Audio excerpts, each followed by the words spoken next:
Ay, magandang gabi mga boss. Uy, nababawasan may nagka-unsubscribe Bali, okay lang yun mga friend. Kanya, pero anyway sige na kung mag-subscribe kayo, di mag-subscribe kayo, di ba? Ganun lang yun. Magbigay tayo reaction dito kay John Vic Remulla, reveal second 1 billion bribe. Binabribe ho siya, no? Vlog ho ito ni Idol Christian Siguera. Meron itong 101,000 views. Magbibigay ho tayo ng One day ago to nung ko pa nga ako gusto talakayin to Nagbibigay nga ako sana ako ng reaksyon, oo. Okay, magandang gabi, magandang araw po sa inyo lahat. Ako po si Christian Esguera and welcome po sa ating special Facts First episode. Ngayong araw po ng Huwebes, January 15, 2026. Okay, this is a recorded episode pero same day po natin nare-record ito, okay?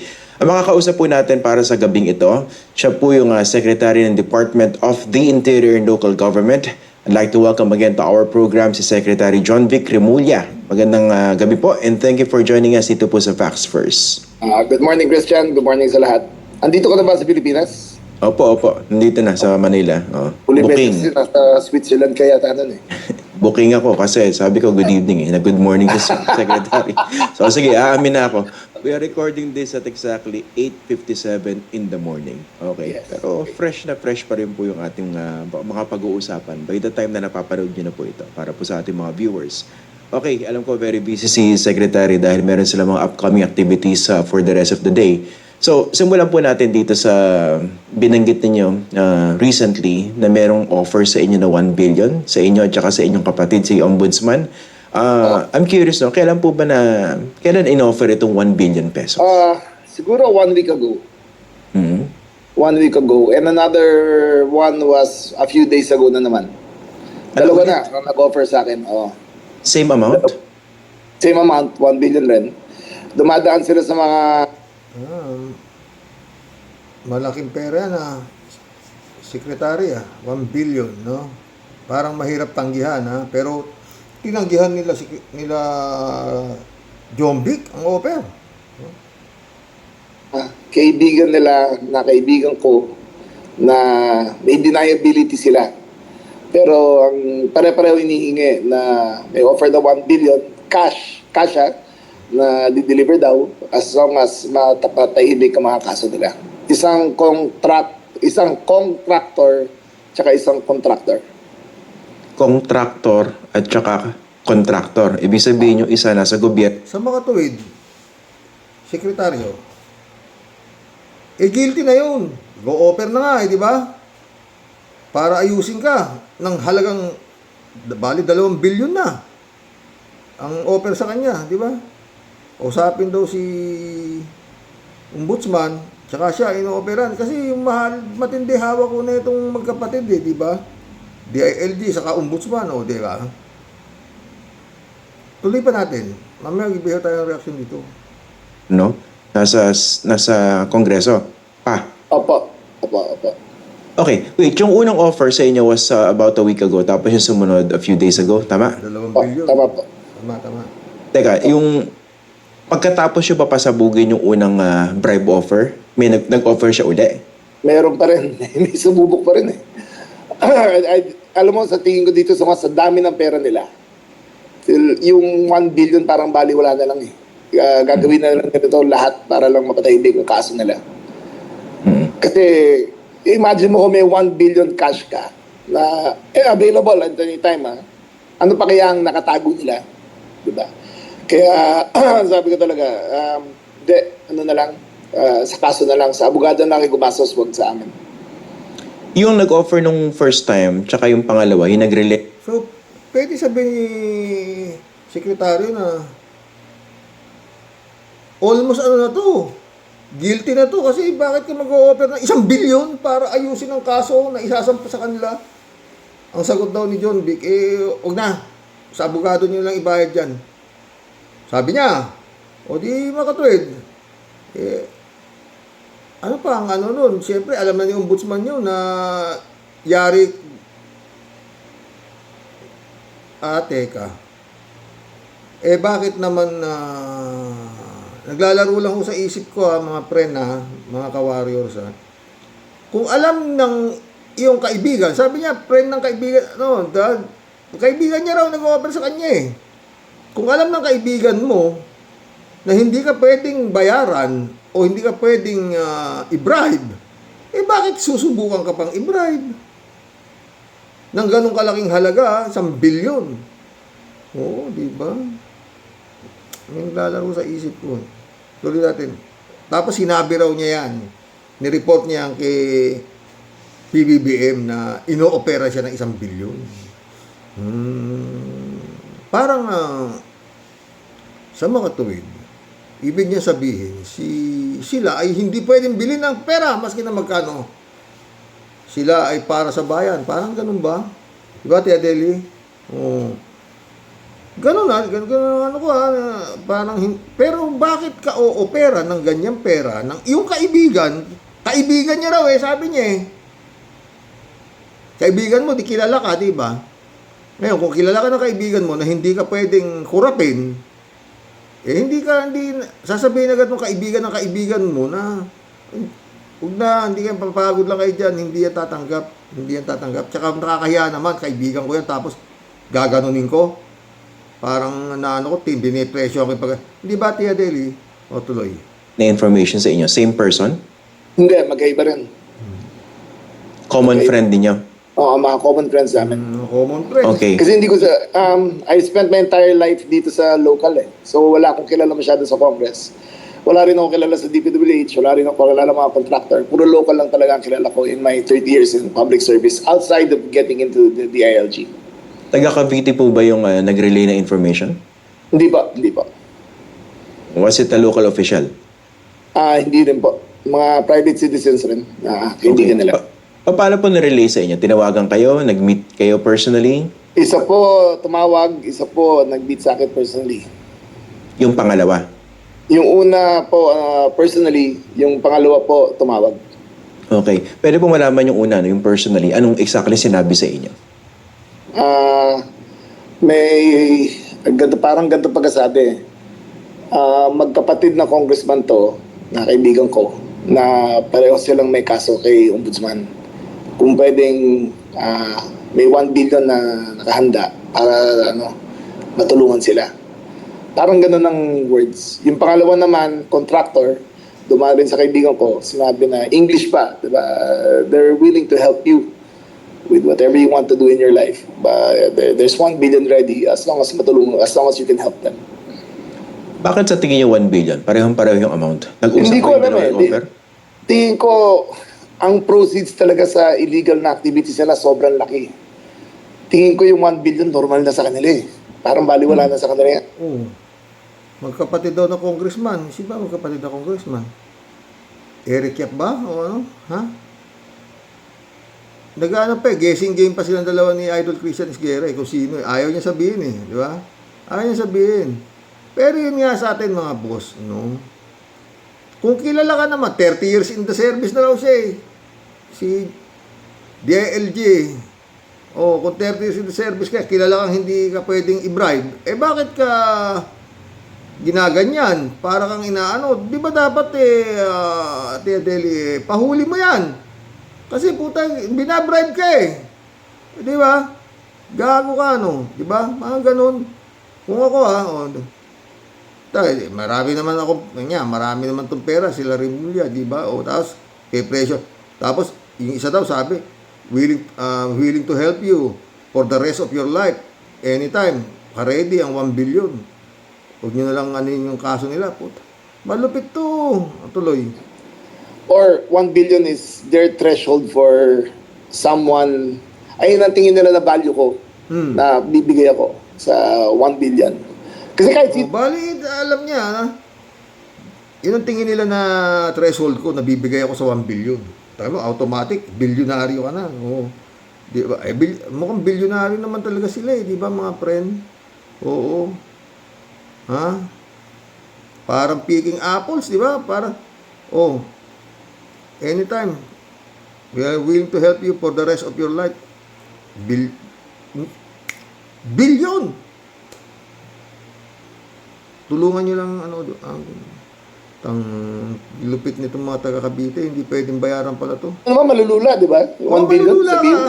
na bibigay ka talaga eh. Pero it's our commitment to the people to see this through the end.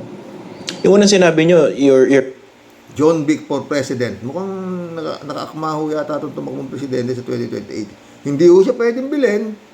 Kung 1 billion lang, ha? Hindi pwede. Hindi siya mabibili. Hindi daw siya mabibili. Pero bakit? Kaibigan mo yan eh. Bakit ginaganyan ka? Ito sa akin, sapakin kita rin eh. Di ba? Gago ka. Di ba? Magagalit ako Magkaibigan tayo eh. Huli niyan. Gago kang animal ka. Ba mga ganun? brother was also offered same amount o maghahati daw kayo sa 1 offered week? through me sa akin. Kasi si Boying walang kaibigan yan eh. Boying is practically a hermit. Parang nabibilang ko kaibigan niya mga 3 lang na kinakausap niyan. Sa akin, mas marami akong kaibigan. Mas marami silang paraan para makarating sa akin. Kaya sa akin sila dumadaan. Okay, so linawin ko lang. Yung 1 billion hindi para sa inyo technically, kundi para kay Ombudsman? Sa aming dalawa. Maghahati daw kayo ron, kayo na bahala. Opo. Okay. At nireport ko kagad sa Pangulo to. Sinabi ko sa kanya, Sir, ito po ang sitwasyon ngayon. Sinasabi ko lahat eh. I'm very transparent with you. Sabi ko, medyo mainit na mga to kasi ang offer nila dumadating na eh. Tuloy-tuloy. Binigay niyo yung pangalan ng mga nag-offer dun sa... Offer nila tuloy-tuloy na eh. Dumarating na eh. Ha? Ano ibig sabihin ito? Gumahulaan ha? Nireport niya raw kay His Excellency na binabribe ako eh. Dapat sabi nung Excellency, ba't di mo huliin yan? Diba? Pangulo. Opo, binigay ko po. What was his reaction? Kasi hindi siya nagulat. Hindi siya nagulat. Sabi niya, ano mga to? They will try anything.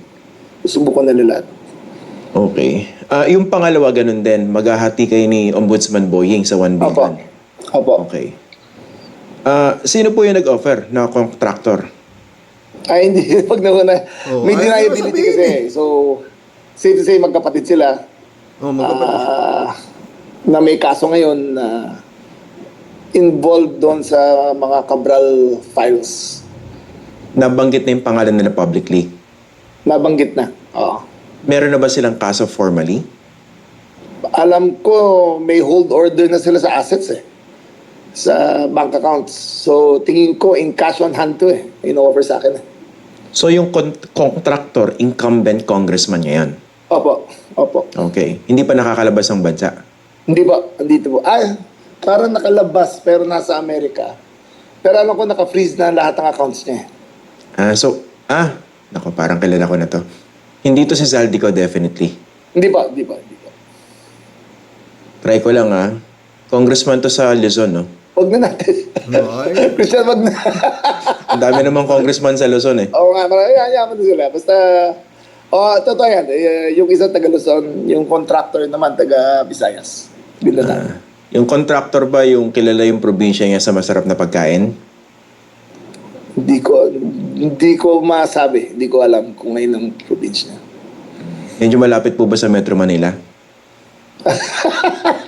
Ano to? 20 questions? Palapit na eh. Ayaw mo na. Ganun Okay. na lang. Kasi may deniability pa rin sila. But I swear on my children's lives, talagang inoferan talaga ako. Pero Ano mabigat doon?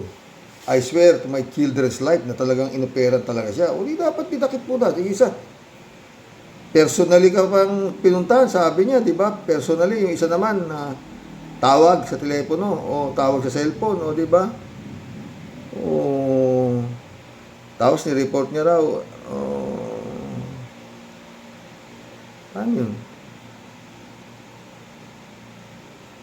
Parang may utang na loob sa'yo ngayon si PBBM dahil hindi ka pwedeng, parang bang gano'n, hindi ko maintindihan, no? Bakit niya kasi sinasabi to? Na ino-operan ako ng ganito. Ulihin mo na yung nag-o-offer sa'yo, DILG ka eh, di ba? Tsaka yung ombudsman para kayong dalawang magkapatid ang ino-opera ng 1 billion, 1 billion ba o tagi 1 billion, no? Malupit. Kung ako hindi ko palalagpasin yun, sabi niya nga, di ba? Parang sinusukat niya, parang pinepresyohan ng pagkatao ninyo, ng tao na yan. Ba, hindi dapat tinatawa-tawa yan. Talagang dapat yan umaksyon kayo dyan, di ba? Oh, ano siya, di ba? I swear in my children's life, sabi niya, talagang inoopera kami, di ba? Oh, baka si Martires, malaki rin talaga kinita ni Martires kay Digong dahil, di ba, ombudsman siya, di ba?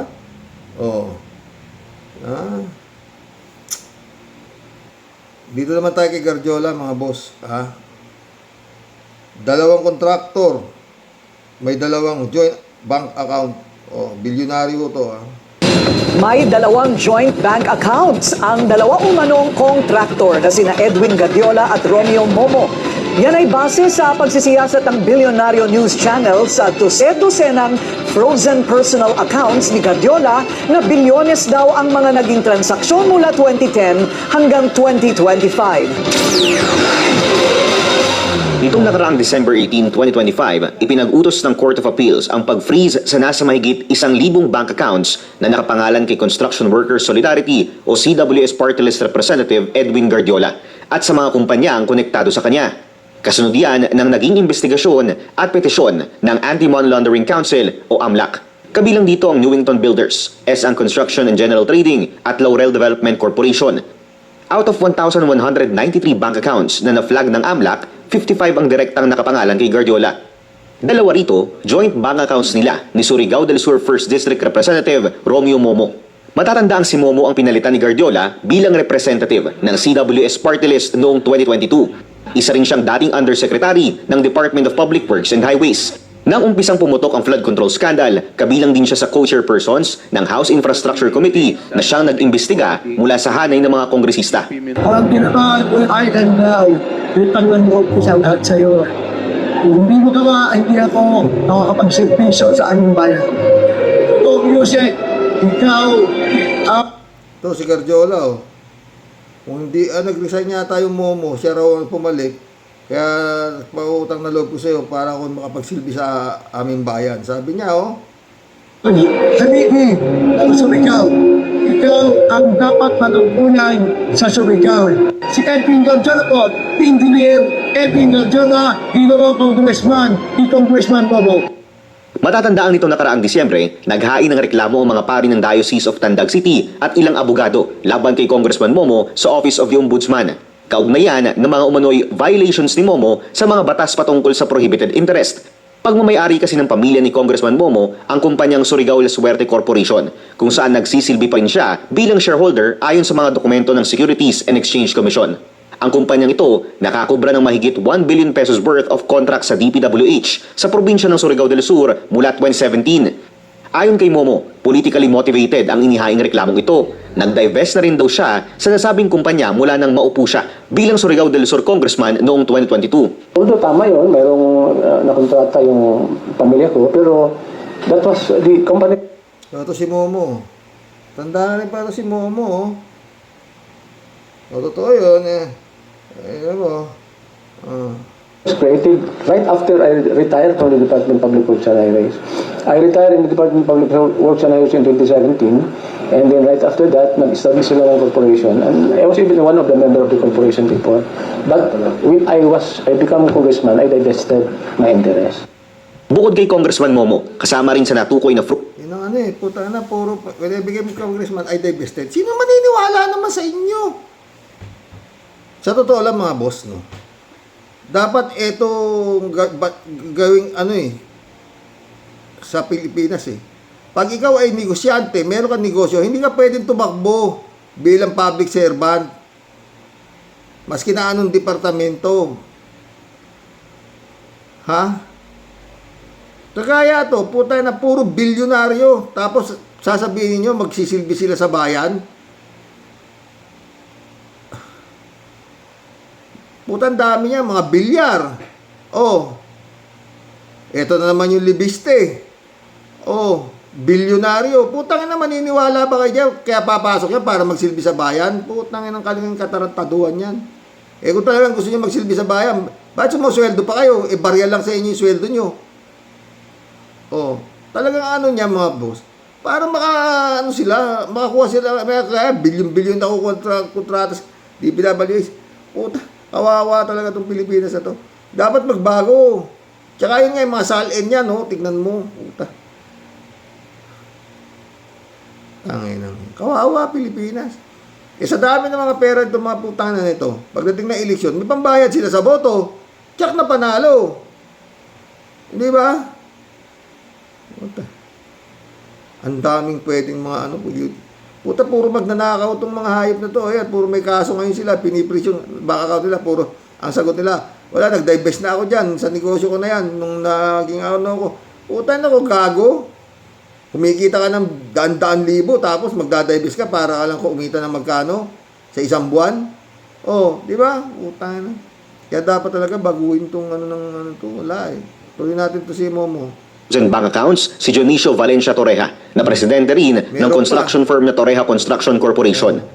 Ayon sa investigasyon ng AMLAC, may probable cause para sabihing related to an unlawful activity ang mga natukoy na bank accounts.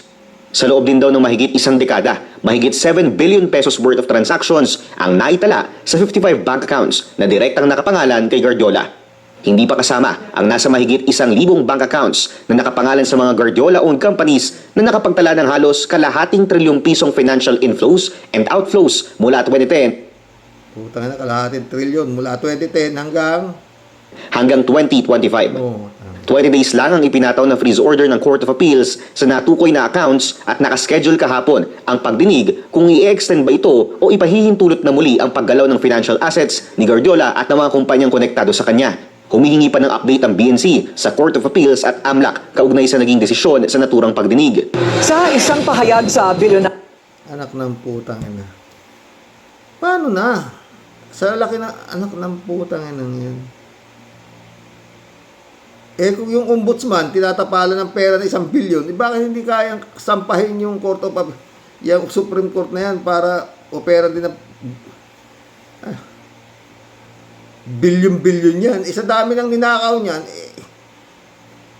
alam niyo naman, pag Supreme Court na nagdesisyon, hindi mo na pwedeng questionin. Kinestyon nga nito, di ba, yung nag-desisyon sa puta impeachment nito sa Sayad na ang constitutional kaya tapos nag-MR ang Kongreso, hanggang hindi pa sumasagot yung Supreme Court, marapit na naman ang Pebrero para magano na naman ng panabago impeachment, hanggang ngayon hindi pa sinasagot. O, alao talaga mga bosses. Tsura ng dating na to. Sinampa na si Revilla.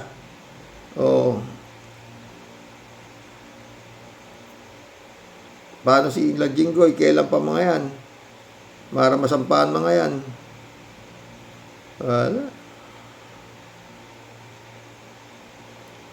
Dapat talaga pag ikaw negosyante, hindi ka pwedeng pumasok sa politika. Lalong-lalo na kung ganyan kakayayaman, sila Bilyar, o tingnan mo nangyari kila Bilyar. Yung mga properties nila, yun ang pinakukongreto nila, yung daan papunta rin sa, ewan ko, wala. Buhay ito. Kayayaman yan, puro bilyonaryo. Tapos, siyempre, pag tumakbo yan sa lugar nila, congressman, anak ng patay. Duterte lang, kita mo, nambubugbog na, kita-kita sa, landslide pa rin. Bakit? Wala, talaga, parang, sa totoo lang, dapat talaga, kung ganito kagulo, kung himasok na ang militar, yung matinong militar, diba? Sige, Bochidoro, pwede na yan. Wala na gulong-gulo na Pilipinas ito na mga militar, alipin din ng mga politiko. Di ba? Tignan mo si Ato Kang, wala pang pwesto sa gobyerno yan, pero alipin niya yung mga militar. Diba? Kasama niya mga militar sa mga kaso na hinakaharap niya di ba? Paano nakasama yung mga militar doon? Kundi namumunini kay Atong Ang yung mga yun. Kaya maski na marami nang namatay, utos niya, di ba? Di ba? Wala talaga. Yung Yung bagman ni Sara, o di ba? O militar din. Yung kumuha nung Nolasco saka La Chica, o ma'am, nakuha na namin yung pera, sabi nung babae, yung mga kasama niya sa OBP, nakuha na yung pera, o tayo nyo dyan, dadating sila Chica saka si Nolasco, pabigay nyo na sa kanila. O ganon. Ewan ko, ma'am. Maghintay na lang po tayo, sa totoo lang. Itong darating na Pebrero, kung ano mangyayari dito sa Kongreso na impeachment na naman ni Sara Duterte at ni His Excellency. Nakita nyo naman ang mga boses ng mga kongreso, si Puno, si Tiangco, mukhang iba ng kinakanta. Hindi na let me try again. Ay, nako. Mag-collab na tayo, talagang wala. John Vic, Tia Deli, lupit ng mga taga Cavite, Tia Deli, hindi nasisilaw sa pera. Totoo ba yung totoo lang, di ko makuha, no? Bakit kailangang magpa-interview siya si DILG na sabihin niya na may nag-o-offer sa akin na 1 bilyon. Bakit ganun? Bakit narinig ko na yan kay Senador Trillanes, may bino-opera siya ni Bongo na 1 bilyon, no? Tumahimik na lang, no? Oo. Siguro si Senator Trillanes talagang hindi nila mabayaran, di ba? So, reject agad. Dati ko alam kung anong gusto nang mangyari. Dapat DILG ka, hindi ka na-o-opera ng ganyan, dapat pina-arresto mo yan. Siguro kung si Senator Trillanes ang Senator Trillanes, sinabi niya agad, si Bongo, kaya kasuhan niya si Bongo, di ba? Dapat yung mga nag-o-offer sa'yo, DILG, kasuhan mo rin. 1 bilyon. Ang palagay nila sa mga taga-Cavite, nababayaran? Diba? Librado Ludovico, shout out. Good morning, Karox, and to all warriors watching from Edmonton, Alberta, Canada. God bless, stay safe and healthy. Ano ba yan? Demandahan na lang, yun nga Kalat ni Baya, shout out. Michelle Edwin Mike, shout out, my friend. Pastor Jun Lagon, shout out.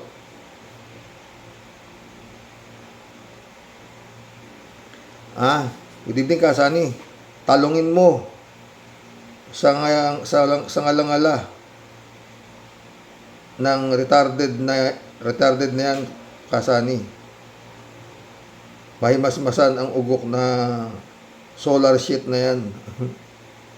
God bless your family. God bless kalat niya.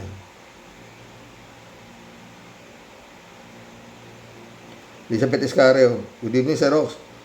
Baka nga mahirapan ng mga huhuli dyan kay Atong Ang at hindi naman tayo bulag para malaman ito kasi nga sa dami ng pera nito, kayang-kaya na itong bilhin ng hustisya, di ba, Sir Rox? Sinabi mo pa, binibili na nga sila John Vic Remulla sa 1 bilyon daw.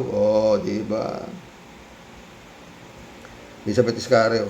Mukhang pinagtatakpan nitong abogado ni Atong ang kanyang kliyente. Hindi mukha talaga.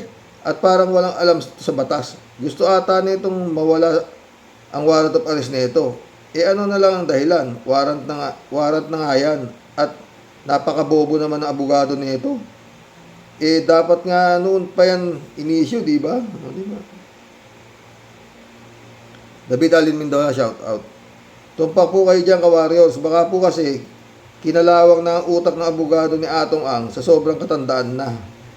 Di ba? Kalat niyo. Pile, maniwala ka sa akin, Kasani. Maniwala ka sa akin. Makakapile ng candidacy, makakapag-file ng candidacy, kilala natin. Sigurado na shoot sa banga. Sigurado shoot sa banga pa. At panalo na siya. Nakakatakot yan. Kalat ni kayo. Nelson Nukop, shout out. Karox, ano inaantay ng DILG, PNP, NBI, etc. para mahuli si Atom? Di pa raw nag-request ayon kay Padulyon sa Interpol dahil wala pa sila record showing that Atom has left the country. Eh kung nag-backdoor, yun nga yun eh. Piglulo ko yata tayo dahil itong mga itong story na ito eh. Nelson Nuco po. Kung ako lang masusunod at lulubin ni Lord, sana katulad ni Sentry ang mamuno sa ating bansa. Totoo naman, pinalampas ng taga-Caloocan ang pagkakataon nila. Yun nga, malay mo, may ibang purpose si Lord sa kanya, di ba, Nelson Nuco ulit. Oh. Bakit po ang Indonesia ay binomba, pinasabog yung Chinese fishing boat na nangingisda sa kanilang karagatan? Di sila natatakot, nagantihan silang China. Totoo yun. Tayo, ewan kay Digong, no? Sumagot si David, oh.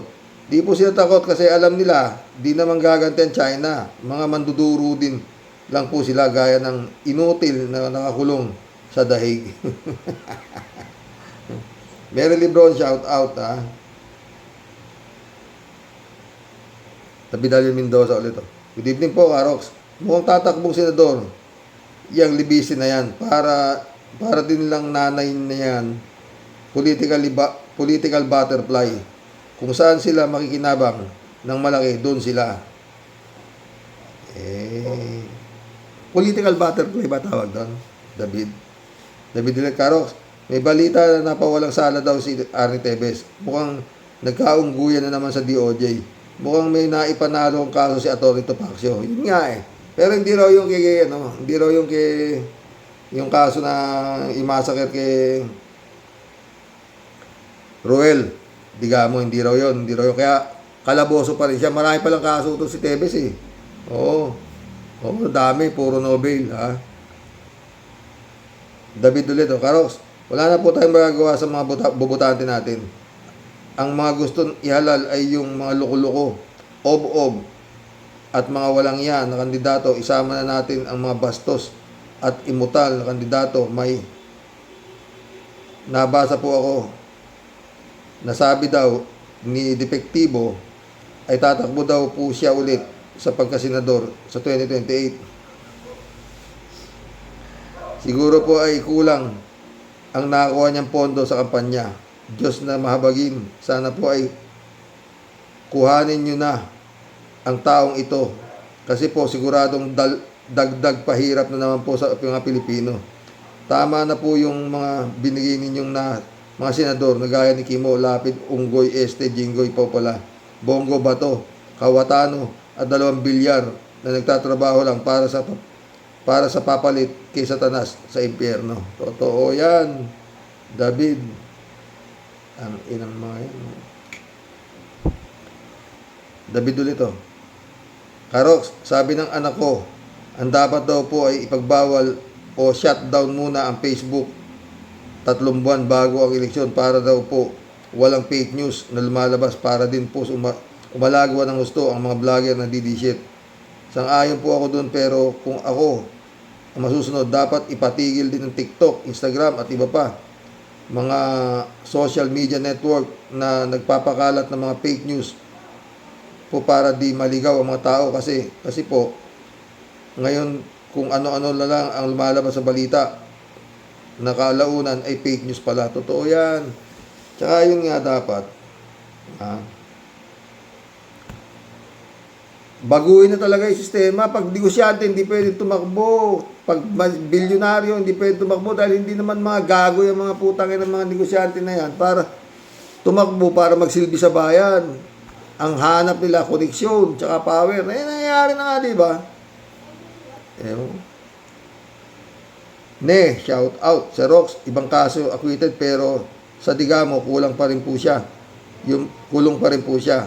Yun po lang na-research ko po. O yun nga, salamat niya. Akala ko nga yun hindi pa pala. Jane Labayna, shout out. Alam mo si Rox, binala ka siguro ni Gong Di na gawing Venezuela ang Pinas. Gawing narco country tayo. And yan lahat ang indikasyon Pero di siya nagtagumpay kasi kakampi natin si Lord. Oo.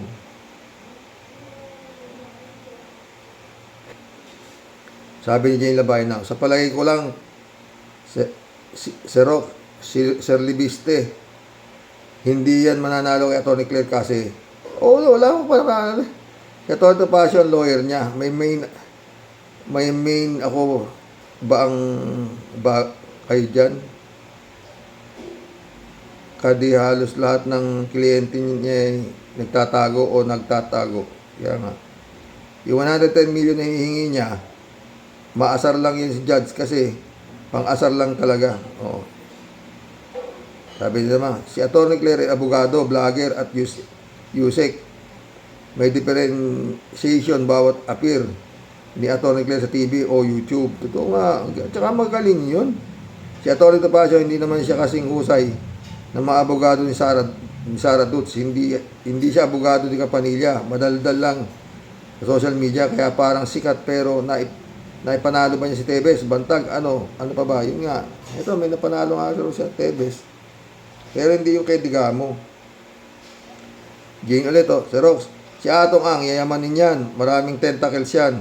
Di basta-basta malalambat yan. Kaya mahirap mahuli sila Revilla, Jinggoy, Villanueva, may chance pang makakulong sa aking palagay lang, ha? Ewan ko lang, sa palagay mo lang. Ako, tansya ko, hindi. Baka magtuturo pa yan. Jane Labay na. Mas gusto kong makakulong itong si Villanueva kaysa kila Jinggoy kasi nagpapanggap siyang maka-Diyos. At least, sila Jinggoy, alam natin ang Caracas. Totoo, di ba? Pares tayo, friend. Ha? Kalat niyo. Shout out paring Roman Carino. Oh, naaalala mo ba yan? Gago na yan. No? Wala na yata eh. Oo. Mukhang nauntog na yung gunggong eh. Kumusta na ang mga nokma natin dyan, ha? Sana pumapalo ka pa rin dyan. It's been a while. Regards tayo ng mga tropa pits natin, ha? Sa Bungere, si Carino, di ba? Chupisa Bunaaw, shout out, ha? Good morning po kuya sa mga ka-warriors. Masyado nang walang pag-asa ang justice sa ating bansa. Masyado nang ginagawa po tayong mga mangmang na mga politikong sarili lang nila ang kanilang iniisip. Ha? Sa totoo lang po, nakakawala ng ganang maniwala sa batas natin. Ang mga walang kakakayan lang ang kanilang napapanagot. Hindi ang mga totoong ma-impluensya. Totoo yan, friend. Ha? Friend Shervin Sapeda, shout out. Christian Sen, July 7 Alcantara. Annalisa Polinar, shout out sa inyo mga boss, ha. Sabi ni Tia Deli, Impong Basyang, Team Tia Deli po, bumabati po ng may ngiti at mapagpalang buhay sa iyo, Sir Rox, at sa buong Team Rocky Warriors the Great. Sir Rox, anong panama talaga ng Korean novela sa napapanood po nating samut-saring kabalbalan araw-araw? Ano pa? Talagang itong pamilyang Dutaom sobrang naghasik po ng lagim at nagpadala na ating pong kaawa-awang kababayan. Dati pa naman po talagang laging magulo na po sa atin, Sir Rox, pero mas grabe pa kung lalo tayo lumulubog sa kumunoy nung ang mga kababayan po natin sobrang high po sa antok at wala po sa tamang ulirat. Nung ang ibinoto po nila ang isinugo po ni Satanas sa lupa para maghasik po ng sobrang lagim. At puro po mga kahayupan ang talagang sobra po siyang sinamba at dinakila ng mga katulad niya ring pong ulupong at sobrang itim po ng mga budhi. Sarap niyo talagang ibitin lahat ng patiwarik at balatan ng buhay, mga pinutukan kayo ng lintik. Mga lecha, ewan ko sa inyo, mga angkan ng mga pulpul na utak, masahol pa kayo sa taong grasa, mga buwisit, pahabol, comment ko sa attorney pulpul na si Loverboy. Aba, Sir Kulaoy, kung ako sa'yo, merong mas easy money para sa'yo. Bigyan kita ng malupit na tipster. May patong na 10 million niya si Mr. Loverboy. Aba, kung ako sa'yo, uso naman talaga ang hudasan, saka paitiman po ng budi. Aba, Sir Pulpul, bago pa po maisahan ng iba, kung ako sa'yo, makinig ka sa bulong ng maitim mong konsensya. Wala namang makakaalam. Kung ikaw man ang magtitip, sayang ang 10 million, sir. Mga pala to na turo mo na lang, tanga-tanga mo naman. O, di ba? Kung ako sa'yo, Babanatan ko na yan. Mahirap din kitain ng 10 million, sir. Huwag ka na lang magpapetik-petik. Call ka na at isumbong mo na ang lunggang malalim ni Mr. Loverboy bago ka pa maisahan ng iba, di ba, sir? O, yun nga. Tama ka, Tia Delia. May katwiran ka rin, ha? Huh? Ganyan naman kasi, sir. Ganyan naman kasi, Sir Rox. Ang napapala natin dahil sa sobrang kupad, sobrang babagal, nauna palagi ang angas, kaya yung mga pugante, ano pa, Sir Rox, sitting pretty, at pa-easy-easy, lalo na yung Mr. Loverboy. Sa dami ng kwarta niyan, naku, para kang nagtampo sa bigas pag di ka po napaamo at napasunod niyang si Mr.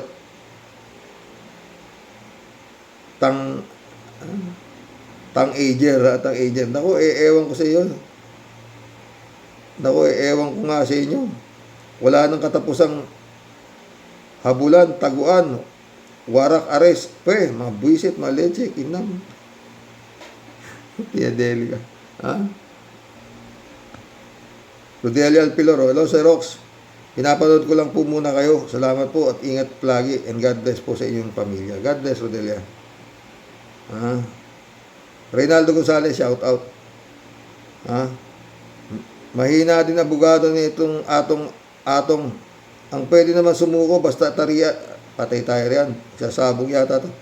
Mahina din abogado ni Atong. Ang pwede naman sumuko basta tarian niya lang si Atong ng ang tingnan lang natin kung may dumikit pa para arestuhin. Itari yung pinakamatalim na at pahiran ng lason. Jet EB, tol, good game, tol, natataranta siya. Unclear, nagtuturo na, nilinaw na ng Meralco yan. Kaya sinampa na civil case. Anyway, trial lawyer si at cum laude naman si Yussi Claire, kaya dapat malusot. Ay, naku, walang yan. Bale, wala lang kay Atty. Claire yan. Kagaguhan niya tawag ni Nyolo sa kanya, Lipeste, hindi libiste. Okay, tal. 3J Siopo. Sir Rox.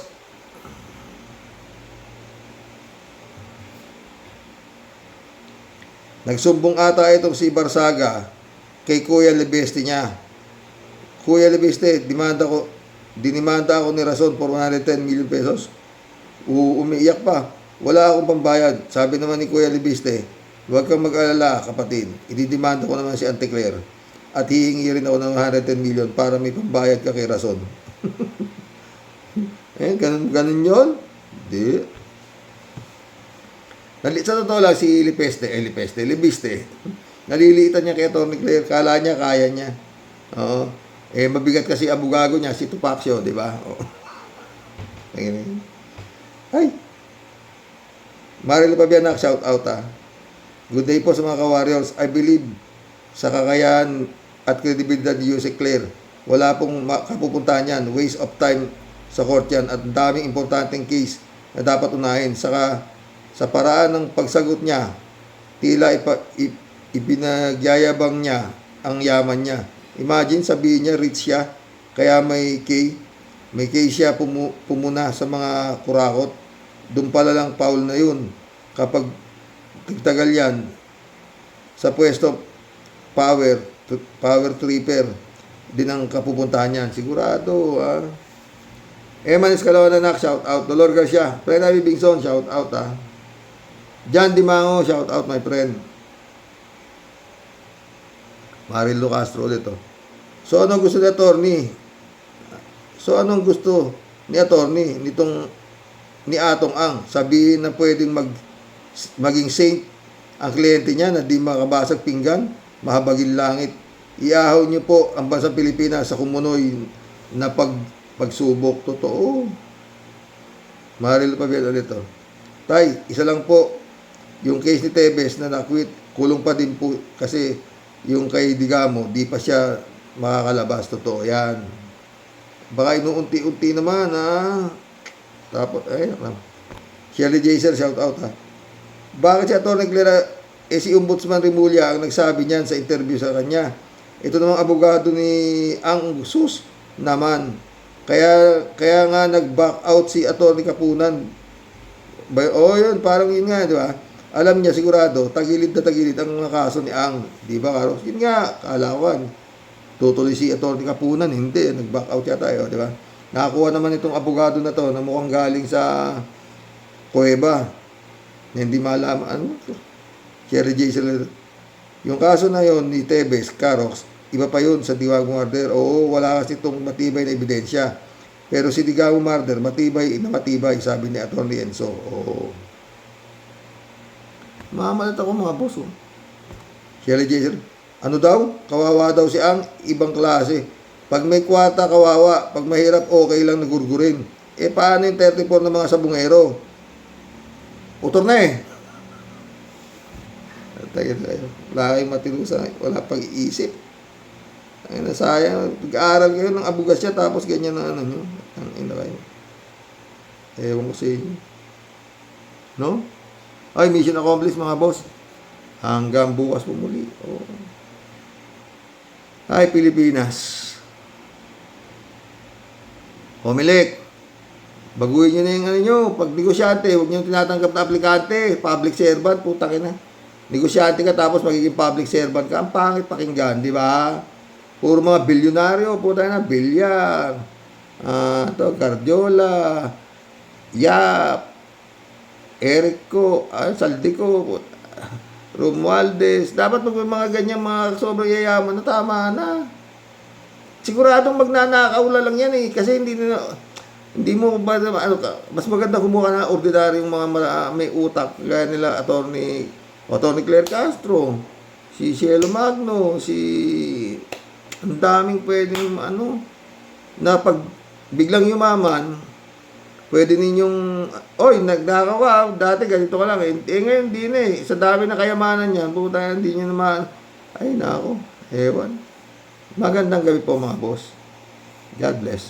Good night. Dasal, kapit kay Lord.